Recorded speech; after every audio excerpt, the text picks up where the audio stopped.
One minute I'm pouring champagne for a woman worth $5 billion. The next, she's shivering against my chest, gripping my cheap uniform like a life vest, begging me to kiss her. Why? Because the man walking toward us isn't here for a drink. He's here to finish a job. And by the time I realized who he was, I had already made the mistake that would paint a target on my own daughter's back. If this story resonated with you, click subscribe and let me know in the comments where you're watching from, because tomorrow I will be giving you another story just as crazy as this one. You don't want to miss it. Now, let us begin. Lucas adjusted the collar of his stiff white uniform. At 32, with broad shoulders and a jawline that usually turned heads, tonight he was invisible. That was the job. He was a shadow with a silver tray.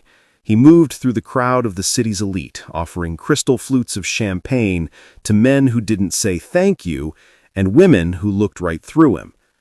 He paused near a velvet curtain, flexing his hand. His phone buzzed in his pocket, a text from the babysitter. "Lily is asking for you. She won't sleep until you say goodnight." A faint, tired smile touched Lucas's lips. He checked his watch. 3 more hours. 3 more hours of being a servant to these people, and he could pay the overdue heating bill and maybe, just maybe, buy Lily that art set she'd been eyeing for her 7th birthday. Being a single dad meant his pride had been swallowed a long time ago. He did what he had to do. Comment below, have you ever had to work a job where you felt invisible just to provide for your family? How did you handle it? Suddenly, the room's energy shifted. The low hum of conversation stopped. The heavy double doors swung open, and Elena Vance walked in. She was the kind of woman who sucked the air out of a room. In her late 20s, the tech CEO was undeniably stunning. Her hourglass figure was wrapped in a midnight blue gown that cost more than Lucas made in a year. Her dark hair cascaded over her shoulders, and her presence was commanding, almost regal. Photographers' flashes popped like lightning, but Elena didn't smile. Lucas watched her from the edge of the room. He didn't see the power everyone else saw. He saw the way her fingers were tightly gripping her clutch, turning the skin white. He saw the slight tremor in her jaw. She looked like a queen, but she moved like a fugitive. "More champagne," a guest snapped, shoving an empty glass toward Lucas without looking at him. "Of course, sir," Lucas said, his voice deep and calm. He took the glass, his eyes drifting back to Elena. She was making her way through the crowd, nodding mechanically at the sharks in suits trying to get her attention. She wasn't listening to them. Her eyes were darting around the room, scanning the exits, scanning the faces, looking for something or someone. She stopped just 10 feet away from Lucas, turning her back to the room to check her reflection in a decorative mirror. Lucas stepped closer, intending to offer her a drink, but he froze. In the reflection, he saw her face. The mask of confidence had slipped. Her eyes were wide, brimming with panic. She pulled her phone out, her fingers shaking so badly she almost dropped it. She typed a message, then erased it. She looked trapped. Lucas felt a strange pull in his chest. He knew that look. It was the look of someone who was completely alone in a room full of people. He took a step forward, breaking protocol. "Ma'am, are you all right?" Elena spun around, startled. Her eyes locked onto his. For a second, she looked at him with hostility, expecting another sycophant asking for money. But she saw Lucas, really saw him. She saw the kindness in his hazel eyes, the rugged honesty of his face, the way he stood protectively, not aggressively. She opened her mouth to speak, but her gaze snapped past his shoulder to the main entrance. Her blood ran cold. "Oh, God!" she breathed, the glass in her hand tilting dangerously. "He found me." Lucas followed her gaze. A man in a dark trench coat was pushing past security at the door, his eyes scanning the room with predatory focus. Elena looked back at Lucas. The billionaire CEO looked at the waiter, and for the first time that night, the class divide evaporated. Fear is the great equalizer. She took a step toward him, desperate. Their worlds were about to collide. The man at the door wasn't just looking for someone. He was hunting. He moved with a lethal grace, ignoring the protests of the event staff. His eyes, cold and dead, swept the room like a searchlight. Elena Vance, the woman who could buy and sell half the city, took a stumbling step back. Her heel caught on the edge of the carpet, and she would have fallen if Lucas hadn't instinctively reached out, catching her elbow. The contact was electric.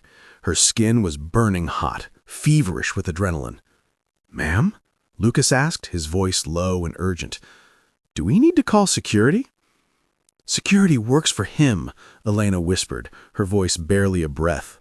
She was trembling so violently that the sequins on her dress shimmered like shivering water. She looked up at Lucas, her eyes wide and pleading. She didn't see a waiter anymore. She saw a lifeline. The man in the trench coat spotted her. His gaze locked onto Elena across the ballroom. A cruel, triumphant smirk twisted his lips. He started moving toward them, pushing past a senator without a glance. Elena gasped, a sound of pure terror. She looked at the exit, then at Lucas. There was no time to explain, no time to negotiate. She did the only thing her panicked mind could conceive. She lunged forward, closing the distance between them, and gripped the lapels of his cheap uniform jacket. She pulled him down until his face was inches from hers. The scent of her, jasmine and terrifying desperation, flooded Lucas's senses. "I'm in danger. He's coming. Don't look at him. Please." Lucas stiffened. "Lady, Pretend I'm your wife. Just for 5 minutes. Pretend you love me or I'm dead." Time seemed to stop.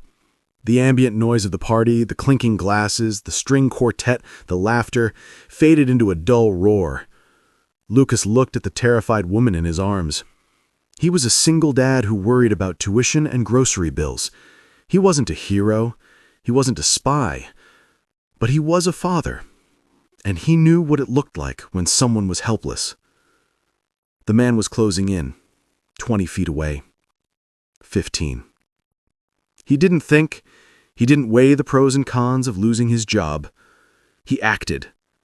He dropped the silver tray he was holding onto a nearby table with a clatter. In one fluid motion, he slid his arm around Elena's waist, pulling her flush against his chest. The gasp she let out was real, but he smothered it by leaning in close, burying his face in the curve of her neck. "Laugh," Lucas commanded, his voice a low rumble against her ear. It wasn't a request. Elena froze, her body rigid against his hard frame. "Laugh, damn it," he murmured, his hand splaying possessively across her lower back, shielding her from the room's view. Elena forced a sound out of her throat. It sounded like a sob at first, but Lucas squeezed her waist, a silent signal of support. She tried again, forcing a high, bell-like laugh that sounded almost genuine. To the room, it looked like a passionate, intimate moment between lovers. To Lucas, it felt like holding a grenade. He turned her away from the approaching predator, using his own body as a shield. He felt her hurt hammering against his ribs, beating in a frantic rhythm that matched his own. "Walk with me," Lucas said, guiding her toward the side exit. "Don't look back. I've got you." For the first time in her life, Elena Vance surrendered control. She leaned her weight into the sturdy, solid warmth of the janitor-turned-husband and let him lead her into the dark. The moment the heavy service doors clicked shut behind them, severing the noise of the gala, the illusion of intimacy shattered. Elena stumbled away from Lucas as if his touch had burned her, her chest heaving in the cool night air. They were in the loading dock, a concrete alleyway filled with dumpsters and parked delivery trucks. The glamour of the ballroom felt a million miles away. Elena immediately straightened her spine, the mask of the CEO slamming back into place. Her hands were shaking, but her voice was ice. "Thank you. That was adequate. My driver is waiting out front. Walk me to the limo, and I'll have a check cut for $10,000. Consider it a bonus." She reached into her clutch, her fingers fumbling for her phone. She was trying to buy her way back to safety, trying to turn the terrifying moment back into a transaction she could control. Lucas didn't move. He was staring at the mouth of the alleyway, his body tense. "We aren't going to your limo." Elena froze, her head snapping toward him. "Excuse me? I just offered you—" "I saw the man in the trench coat. He wasn't alone. There were 2 others by the valet stand. They were watching the cars. If you get in that limo, you won't make it to the first intersection." Elena paled, the arrogance faltering. "You're just a waiter. You don't know what you're talking about." "I'm security," Lucas corrected, stepping past her toward the employee lot. "And right now, I'm the only thing standing between you and whatever they want. Now, are you coming, or are you going to stand there and wait for them to check the back exit?" Elena looked at the dark alley, then at the man walking away from her. She had built a billion-dollar empire by making the right decisions, but right now she felt like a child lost in the dark. She gritted her teeth, gathered the heavy fabric of her gown, and ran after him. She expected a sleek black car. What she got was a dented 10-year-old gray sedan with a child seat in the back and a faded bumper sticker that read, "My kid is an honor student." "You have got to be joking," she muttered, staring at the vehicle. "It's invisible," Lucas said, unlocking the door. "No one looks twice at a car like this. Get in." Elena hesitated. Every instinct screamed against getting into a stranger's beat-up car. But then the metal door of the loading dock creaked open behind them. She didn't wait. She dove into the passenger seat. Lucas slid behind the wheel, the engine sputtering to life with a familiar whine. He peeled out of the lot just as shadows spilled into the alleyway behind them. As they merged onto the highway, the tension inside the car was suffocating. The interior smelled of stale coffee and strawberry air freshener, a stark contrast to the sterile leather she was used to. "Take me to the police station," Elena commanded, clutching her seatbelt. "Too risky," Lucas said, his eyes flicking to the rearview mirror. "If they have guys at the hotel, they'll be watching the stations. And I'm guessing you don't want this on the news." Elena stayed silent. He was right. If the shareholders knew she was being hunted, her stock would plummet by morning. "My penthouse, then," she demanded. "The security system is top of the line." "That's the first place they'll look," Lucas countered, taking a sharp exit off the highway, heading toward the darker, quieter side of the city. "Stop the car," Elena shouted, panic rising again. "Where are you taking me? Who are you?" Lucas pulled the car to a stop at a red light. He turned to look at her. The streetlights cast shadows across his face, highlighting the exhaustion in his eyes, but also a fierce, quiet resolve. "I'm Lucas," he said softly, "and I'm taking you somewhere they'll never look, because it's a place people like you don't even know exists." He hit the gas. Elena sank back into the seat, trapped. She was used to controlling everything, her company, her image, her life.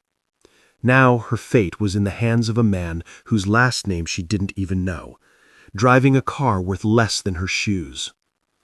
She looked at him, trying to find a threat in his profile, but all she saw was a man checking his mirrors, determined to keep her safe. For the first time in years, Elena Vance wasn't the boss. She was just a passenger. The car rolled to a stop in a neighborhood Elena had only ever seen on the news, usually associated with crime statistics or zoning disputes. The streetlights flickered, and the buildings were old brick walk-ups, huddled together against the cold wind. "Here?" Elena asked, looking out the window at a cracked sidewalk. "You live here?" "It's not much," Lucas said, cutting the engine. "But it has one thing your penthouse doesn't. Nobody knows who I am." He got out and opened her door. Elena stepped onto the pavement, clutching her arms. Her blue gown trailed on the concrete, a splash of royalty in a grayscale world. She looked out of place, like a diamond dropped in the mud. "Fourth floor, no elevator," Lucas muttered, leading the way. The climb was silent and grueling. Elena's designer heels clicked sharply on the worn linoleum stairs. By the third flight, she was breathless. Not just from the exertion, but from the claustrophobia of the narrow hallway. It smelled of boiled cabbage and floor wax. Lucas stopped at door 4B. He unlocked 3 different heavy-duty deadbolts, a habit of a man who had precious cargo to protect. He pushed the door open and flipped the switch. The light hummed to life, revealing a small, cramped living room. It was shockingly modest. A sagging beige sofa, a TV that was at least 5 years old, and a small kitchenette that was spotlessly clean but undeniably cheap. But it was the life in the room that hit Elena. There were crayon drawings taped to the walls, colorful, chaotic masterpieces. A pink backpack hung by the door.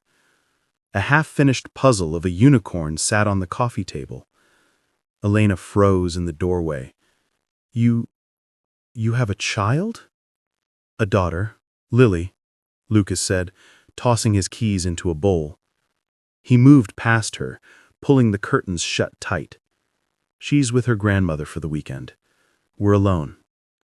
Elena stepped inside, closing the door. The lock clicked with a finality that made her heart jump. She was trapped in a box with a stranger.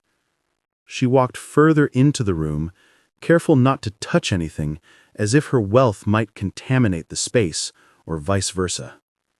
She saw a stack of bills on the counter, the top one stamped "Past Due." She looked at Lucas. He was taking off his jacket, revealing the white dress shirt underneath.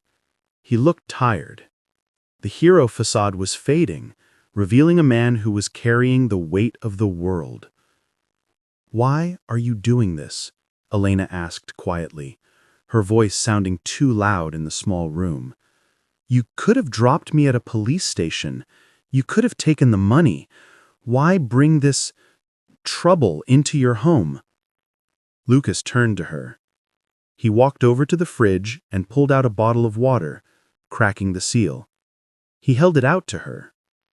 "Because I saw your face," Lucas said simply. "I know what it looks like when someone is drowning in plain sight, and I couldn't just walk away." Elena took the water, her fingers brushing his. His hand was rough, calloused, a working man's hand. Hers was soft, manicured. The contrast was startling. "I can't stay here," she whispered, though the fight was leaving her. "If they find me—" "They won't," Lucas said, his voice dropping an octave, gentle but firm. "You take the bedroom, I'll take the couch. I'm a light sleeper. No one comes through that door unless they go through me." Elena looked at the bedroom door, a small sanctuary. She looked back at Lucas. In this small, cluttered apartment, stripped of her entourage, her security, and her status, she realized something terrifying. She felt safer here, with this man and his unicorn puzzles, than she had ever felt in her fortified mansion. She nodded slowly. "Thank you, Lucas." The distance between them was only a few feet, but the air was thick with unspoken questions. They were strangers from different galaxies, forced into the same orbit. Sleep was impossible. The silence of the apartment was too loud for Elena. 2 hours later, she opened the bedroom door. She had traded her ruined gown for one of Lucas's oversized gray t-shirts she found in a drawer. It hung to her knees, stripping away the CEO persona and leaving just a woman, barefoot and pale. She found Lucas on the balcony. He was sitting on a plastic chair, staring out at the city skyline. a distant grid of gold lights that looked like a different planet from down here. "I couldn't sleep," she said softly. Lucas didn't turn around, but his posture relaxed slightly. Adrenaline crash. It takes a while to wear off. Elena stepped out into the cool night air. She hugged her arms, shivering. "His name is Julian, my ex-husband." The confession hung in the air between them. Lucas turned his head, waiting. He helped me build the company in the beginning, but he was volatile. Jealous, not of other men, but of me. Of my success. When I filed for divorce, he swore he'd burn everything I built. I got a restraining order, but he disappeared 6 months ago. The police said he fled the country.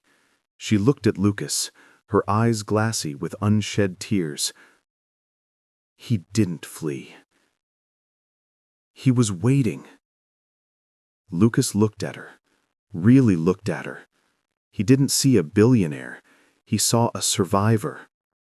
"He wants to hurt me to prove he still has power," she whispered. "That's why I ran to you. I needed someone he couldn't predict. Someone invisible." She cringed at the word, realizing how it sounded. "I'm sorry. That was cruel." "It's true," Lucas said, turning back to the city. "I am invisible.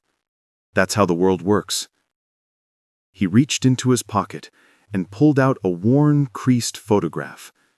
He held it up to the light. It was a picture of a beautiful woman holding a baby.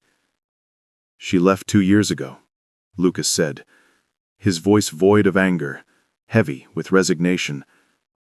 "Not because she didn't love me, but because love wasn't enough to pay the rent. She wanted a life I couldn't give her. Vacations, new cars, security." He lowered the photo, his thumb brushing the woman's face. "I was working 3 jobs. I was barely home. I thought I was being a hero, providing for them, but she just felt alone. One day I came home, and the closet was half empty. She left Lily, said she couldn't take care of a child while she was finding herself." Elena stared at him. She saw the deep, jagged crack in his armor. The man who had protected her so fiercely had failed to protect his own heart. "So, we're the same," Elena said softly, stepping closer to the railing. Lucas looked up, confused. "How?" "We both gave everything to people who only wanted what we could provide. Julian wanted my status. Your wife wanted your money. Neither of them wanted us." The realization settled over them like a heavy blanket. The gap between the penthouse and the pavement vanished. They were just 2 people standing on a rusty balcony, united by the specific ache of being used. Lucas stood up. He was close to her now. The smell of rain was in the air. He reached out, almost involuntarily, and brushed a stray lock of hair behind her ear. "You're safe here, Elena," he murmured. "I don't want your money, and I don't care about your status. Tonight you're just Elena." For the first time in years, Elena didn't feel the need to run. She looked up at him, her breath hitching. "And you're not invisible," she whispered. "Not to me." The smell of burning butter woke Lucas up. He bolted off the couch, his heart pounding, expecting an attack. Instead, he found the billionaire CEO in his kitchenette, wearing his oversized t-shirt, staring in horror at a frying pan that was aggressively smoking. I thought I'd make eggs," Elena said, waving a spatula uselessly as the smoke alarm chirped once, threatening to scream. I saw a video on it once. Lucas blinked, the adrenaline fading into amusement. He walked over, gently took the spatula from her hand, and moved the pan off the heat. You're trying to cook eggs on high. That's for boiling water, Elena, not for breakfast. I have a personal chef, she admitted, crossing her arms defensively, though a blush crept up her neck. I haven't used a stove since college. Sit, Lucas said, a small grin tugging at the corner of his mouth. I'll save us. 10 minutes later, they were sitting on the floor by the coffee table, the only table he had, eating scrambled eggs and toast. Sunlight streamed through the cheap blinds, casting stripes of gold across the room. It was surreal. The woman who usually ate Michelin star meals was scraping the last bit of egg off a chipped plate with a look of pure contentment. This is... Elena paused, searching for the word. Quiet. My life is never quiet. It's always phones, meetings, demands. Even the silence in my penthouse feels loud because it's so empty. Noise isn't always bad, Lucas said, pouring her more coffee. This place is usually a zoo. Lily singing Frozen songs at the top of her lungs, toys everywhere. I miss the noise when she's gone. Elena looked at the crayon drawing of the unicorn on the wall. She's lucky to have a dad who misses the noise. She shifted her legs, wincing slightly. Lucas noticed immediately. Your feet, he said, pointing to her ankles. You ran in heels last night. It's fine, she dismissed, tucking her legs under her. Let me see. It wasn't a question. Lucas set his plate down and moved closer. He gently took her ankle, extending her leg. Her heel was blistered and raw, the skin angry red. He got up, retrieved the first aid kit from the bathroom, and sat back down. The room went silent again, but this time the silence was heavy, charged. Lucas cleaned the scrape with a tenderness that made Elena's breath hitch. His hands, rough and strong, were incredibly gentle. He applied a bandage, his fingers lingering on her skin just a second longer than necessary. When he looked up, their faces were inches apart. The domesticity of the moment, the sunlight, the breakfast, the tending to wounds, had stripped away the last of the barriers. There was no CEO and waiter here, just a man and a woman. Elena's eyes dropped to his lips. Her heart hammered against her ribs harder than it had when she was running from the gunman. She leaned in, just a fraction. Lucas, she whispered. It was a question and an invitation. Lucas stared at her, mesmerized. He wanted to kiss her. God, he wanted to kiss her. He wanted to pull her into him and promise that she never had to be afraid again. But then his eyes flicked to the past due bill on the counter behind her. The reality of who he was and who she was crashed back in. He was a guy struggling to keep the lights on. She was a woman worth billions. This was a fantasy. And fantasies always ended. He pulled back, clearing his throat, and stood up abruptly. I should check the news. See if there's any word on the search for you. Elena sat there, her ankle still warm from his touch, feeling the cold space he left behind. The rejection stung, but beneath it, she felt something else. A desperate wish that this fake marriage could be real. The fragile peace shattered with a single vibration. Elena's phone, which she had turned off the night before, suddenly lit up on the coffee table. She hadn't touched it. It had turned itself on. What? Elena reached for it, but the screen flashed red. A message appeared. Found you. Before she could process it, Lucas's phone rang. He frowned, looking at the screen. It's my mom. She has Lily. He answered, putting it on speaker. Hey, Mom, everything okay? Lucas? His mother's voice was shaking, terrified. There are men here, outside the house. 2 black SUVs. They're just sitting there watching us. Who are you involved with, Lucas? What is happening? The blood drained from Lucas's face. He looked at Elena with horror. Mom, lock the doors. Go to the basement. Do not come out until I call you. I'm coming. He hung up, his eyes blazing with a mix of fear and fury. They found my family. How did they find my family? Elena stood up, stumbling back as if he had slapped her. The reality crashed down on her. Julian wasn't just hunting her. He was burning down everything she touched. By bringing her here, she hadn't found safety. She had painted a target on the back of a 7-year-old girl. Lucas was already moving, grabbing his keys, his jacket, his face set in a mask of panic. We have to go. I have to get to Lily. No, Elena said. Her voice was unrecognizable, cold, sharp, and commanding.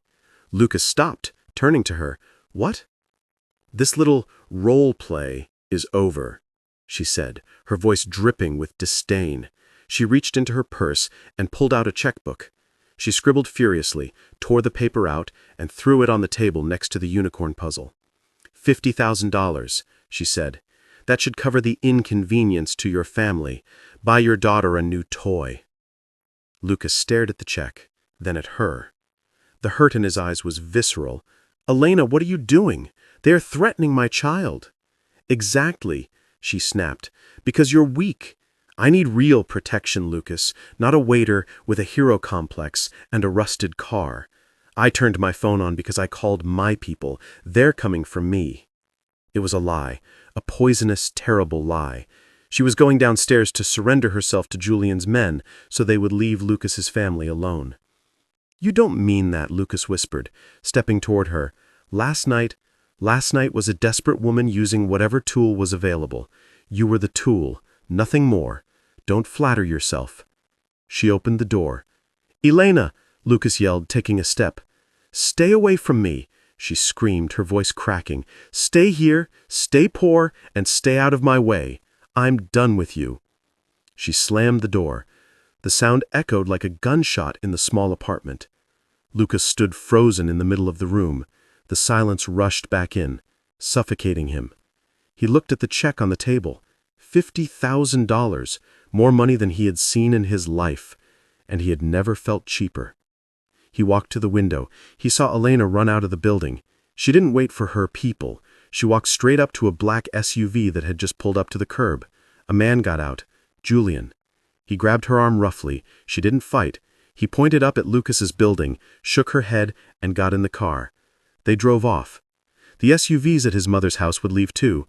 The threat was gone. Lucas was safe. His daughter was safe. He had the money. He sank onto the couch, putting his head in his hands. He should be relieved, but as he looked at the empty coffee cup she had used, he realized the truth. She hadn't rejected him. She had sacrificed herself for him. Comment below. Have you ever had to push someone away to protect them? Was it the right choice, or do you regret not letting them help? The apartment was silent. The kind of silence that rings in your ears. Lucas sat on the edge of his sagging couch, staring at the check for $50,000. It was a slip of paper that could solve every problem he had. It could pay off his debts, fix his car, and put Lily in a school where the books didn't have missing pages. All he had to do was nothing. He picked up the check. His fingers traced the sharp, angry signature. Elena Vance. He closed his eyes and replayed the last 5 minutes. The cruelty in her voice, the way she had looked at him like he was dirt. Stay here, stay poor. It was a perfect performance. Too perfect. Lucas opened his eyes. He looked at the frying pan still sitting on the stove. He looked at the bandage wrapper on the floor. He remembered the woman who had shivered on his balcony, confessing that she felt invisible. A woman like that doesn't mock a man for being poor. A woman like that doesn't threaten a child. She had done it to save him. She had seen the threat to Lily and she had jumped on the grenade to shield them. Lucas stood up, his jaw tightening. He walked over to the window. The street below was empty. She was gone. Julian had her. Fear, cold and sharp, spiked in his chest. He was just a guy, a single dad. What could he do against a billionaire with a private army? If he went after her, he might not come back. He might leave Lily an orphan. He looked at the photo of his daughter on the fridge. "Daddy, you're my hero," she had said when he killed a spider in the bathroom last week. If he stayed here, if he cashed this check, he would never be a hero again. He would just be a man who let a woman die to save his own skin. Lucas grabbed the check. He didn't tear it up. That was for movies. He shoved it into his pocket. He would give it back to her when he saved her. He pulled out his phone and dialed a number he hadn't called in years. "Yo, Marco," Lucas said, his voice hard. "Lucas, man, I haven't heard from you since the security detail days. What's up?" "I need to know if a flight plan was filed in the last 20 minutes. VIP. Probably off the books or rushed. Name might be Vance or..." He searched his memory for the ex-husband's name. "Julian." There was a pause, the clicking of keys. "Yeah, actually. Gulfstream G650. Filed for a slot in 40 minutes. Destination Montenegro. Non-extradition. Lucas, what's going on?" "I'm going to stop a kidnapping." "Lucas, wait! Security there is tight. You can't just drive through the gate." Lucas looked around his apartment one last time. He grabbed his heavy mag-light flashlight from the utility drawer, the only weapon he had. "I'm not going through the gate," Lucas said. "I know the service road." He hung up. He didn't look back at the safe, quiet life he was leaving behind. He ran out the door, taking the stairs 2 at a time. The invisible man was done hiding. The private airfield was a wind tunnel of noise. The Gulfstream's engines were whining, ready for takeoff. Julian dragged Elena across the tarmac, his grip bruising her arm. "Stop fighting, Elena. It's over. You're coming with me, and we're going to renegotiate that divorce settlement." Elena dug her heels in, but she was exhausted. Her spirit was broken. She looked back at the city lights one last time, thinking of a small apartment with unicorn puzzles and the smell of burnt toast. She hoped they were safe. "Move!" Julian shoved her toward the stairs. 2 hired goons stood by the plane door, waiting. Suddenly, a pair of headlights cut through the darkness from the wrong side of the runway. The engine of a 10-year-old gray sedan roared as it tore through the chain-link service fence. The car fishtailed on the wet tarmac, screeching across the pavement, and slammed to a halt directly in front of the plane's nose gear. Julian froze. What the hell? The driver's door kicked open. Lucas Bennett stepped out. He wasn't wearing a tuxedo. He was wearing jeans and a jacket, holding a heavy flashlight like a baton. He looked terrified, but he didn't stop walking. "Get away from her," Lucas shouted, his voice cutting through the wind. "Who is this? The waiter? You came to save the day in a Honda?" He gestured to his guards. "Break his legs." The 2 men stepped forward, confident. Lucas didn't back down. He raised the flashlight, ready to fight, ready to bleed. "Go, Lucas!" Elena screamed, tears streaming down her face. "Please, just go!" "I'm not leaving you," Lucas yelled back, not looking at her, his eyes locked on the guards. "You don't get to decide that I'm worth less than you. You don't get to decide." The guards charged. Lucas braced for impact, but before the first punch landed, the night exploded with red and blue lights. Sirens wailed from every direction. 4 police cruisers and a SWAT van swarmed the tarmac, screeching into position, boxing in the plane and Julian's men. "Police, drop your weapons!" Julian looked around wildly. He had focused so much on the hero in the beat-up car that he hadn't noticed the perimeter being breached. Lucas hadn't just charged in blindly, he had led the cavalry. The guards dropped to their knees. Julian tried to run back up the stairs, but officers tackled him before he reached the first step. In the chaos of shouting police and handcuffed men, the tarmac suddenly felt very quiet for two people. Elena stood by the plane, shivering. Lucas stood by his car, breathing hard. She ran. She didn't care about dignity or protocol.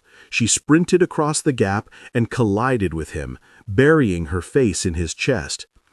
Lucas dropped the flashlight and wrapped his arms around her, lifting her off the ground. He held her tight, shaking, burying his face in her hair. "You idiot! You stupid, wonderful idiot!" "I quit," Lucas said, his voice thick with emotion. "What?" Elena pulled back, confused, wiping tears from her face. Lucas reached into his pocket and pulled out the crumpled check for $50,000. He pressed it into her hand. "I quit the job," he said, looking into her eyes. "The role play is over. I'm not pretending anymore. I don't want to be your employee, and I don't want your money."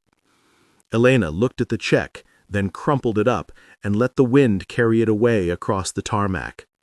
"Good," Elena whispered, "because I don't need a fake husband anymore. I need something real." Lucas cupped her face. "I come with a lot of baggage, a kid, a bad car, and a lot of bills." "I like baggage," Elena smiled, a genuine, radiant smile that lit up the dark runway. "I have a lot of empty rooms that need filling." He kissed her. It wasn't a movie kiss. It was desperate, messy, and full of promise. It tasted like rain and exhaust fumes and victory.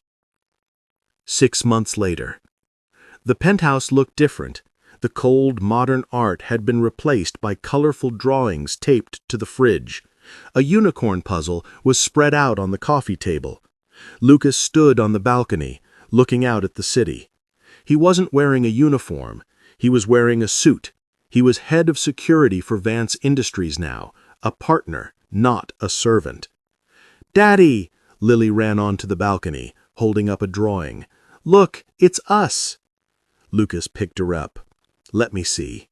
The drawing showed 3 stick figures holding hands, one small one tall one, and one with long dark hair. Elena stepped out onto the balcony, holding 2 mugs of coffee. She looked happy, relaxed. The fear was gone from her eyes. She leaned against Lucas, resting her head on his shoulder. "Is that a masterpiece?" "Definitely," Lucas said, kissing the top of her head. "Worth billions." "More than that," Elena whispered, taking his hand. "It's priceless." If you could say one thing to Lucas about his decision to go back for her, what would it be? Let us know in the comments. Thank you for watching another story of Lucas Bennett to the end. If you enjoyed this story, you will surely love the next one. It's as wild and more intriguing as you can ever imagine.